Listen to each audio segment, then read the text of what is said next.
For those who don't know, Apple produced the cheapest MacBook ever last month, and for a Mac is really cheap. But is it really that cheap to manufacture? Because we all know that companies are earning money per sale. Apple doesn't release publicly how much each component costs to make their product, and I wonder why. But we can estimate the cost based on what's out there. Keep in mind, we're going to analyze how much each component costs to manufacture only, without including the labor costs, marketing, profit of course, and shipment and all these extra costs involved. Starting off with the CPU. The MacBook Neo uses the A18 chip, which is found in the iPhone 16. And let's put those things together, because the MacBook Neo was released last month and the iPhone 16 was released in September 2024.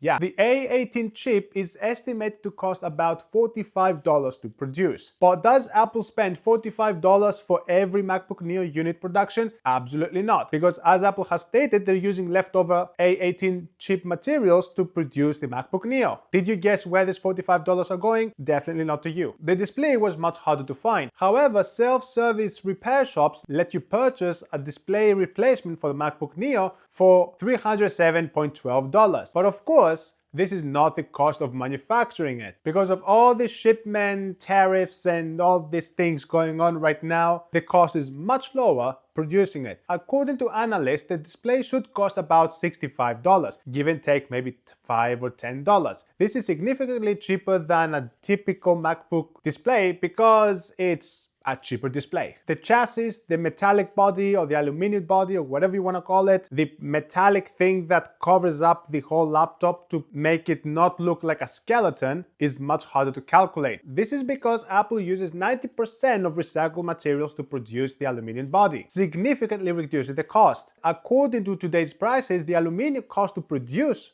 the aluminum body is between $1 and $1.5. However, you got the extrusion process, framing it, and then you have the polishing to make it shiny. That all should cost around $40 to produce. Again, it might be a bit off because we don't know the exact numbers. Next up, we've got the RAM and the storage components. Of course, we're gonna look at the base model, the 256GB model, and these are very difficult to calculate because even though we can get the industry prices of these components, the actual price is kept confidential because the secret contracts between Apple and TSMC and between Apple and Kioxia. Yeah, I never heard of this name before. And to come up with an estimated cost, we have to see how much those two components cost right now in the market. I found this LinkedIn article that says how much it costs to produce a typical 8GB RAM chip and a 128GB flash storage. Typical components used for laptops, at about $11.5 for the RAM and $9.46 for the flash storage. Oh, and this article is quite useful if you want to read more about it because it explains more about the prices. I have a link down in the description. However,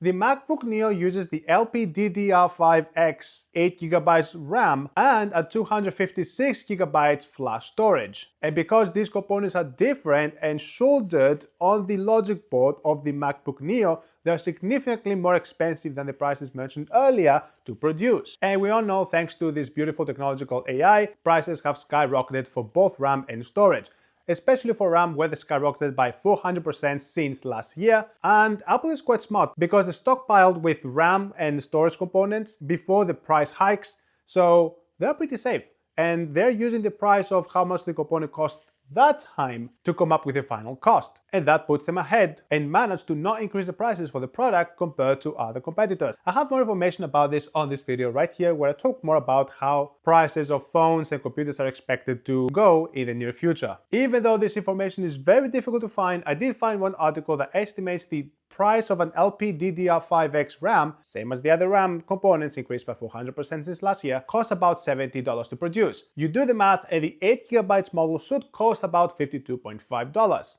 Given that Apple purchased these components 1 year earlier, we can safe to say that the overall cost of the RAM component costs about $13.12. Regarding the flash storage component, things are not as good as well. According to DRAM Exchange, it costs about $61 to produce. However, this is not the exact model used for the MacBook Neo because we're talking about Apple, everything has to be custom made. But according to analysts, Apple has signed a contract with Kioxia for about $15 per component. Then we have the battery. According to industry standards, a lithium lithium-ion battery costs about $108 per kilowatt hour to produce, and the battery for the MacBook Neo is 36.5 watt hours. And if you do the math, then the cost of the MacBook Neo battery will be at around 3.942, right? No. Because laptop batteries, especially Apple and especially the MacBook Neo, to make the battery flat and small and, fit on this very thin design, is significantly more expensive to manufacture. So analysts estimate the cost to be at about $10 to produce. Finally, we've got other internal miscellaneous stuff like the Wi-Fi module, the cameras, speaker, microphones, all those junk would cost about $12.5 to manufacture. And finally, we've got external parts such as the keyboard keys, the trackpad, USB-C ports, headphone jack that would cost anywhere between $20 to $30.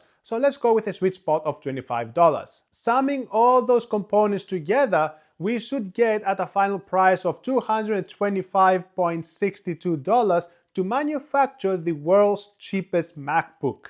But is this MacBook really worth it? Then I have a video right here which explains everything about the MacBook Neo. So where does the remaining $375 go? Well, not all this money goes to Apple pockets, but you got labor costs with humans putting everything together, shipping costs to ship the products from China to the US, sell them to stores, marketing, and then a significant portion to Apple pockets. I mean, yeah, they need to earn some profit somehow. All right, I'll see you tomorrow. Subscribe.